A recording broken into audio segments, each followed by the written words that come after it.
Hey guys, what's up? In this tutorial we're going to reveal to you how you can remove all transitions from your Microsoft PowerPoint presentations. So let us get started.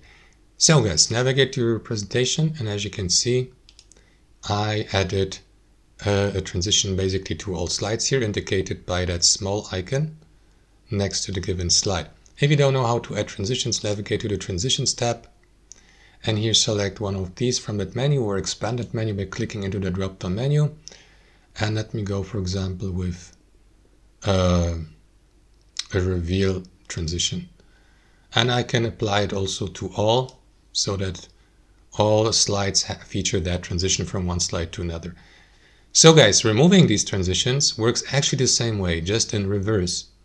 Select your first slide of your presentation, navigate to Transitions, but instead of selecting any of these transitions, select None. And to apply that to your entirety of slides, select Apply to All, and that is going to remove all slide transitions. There you go. That's how it works. Thanks for watching and have a wonderful day.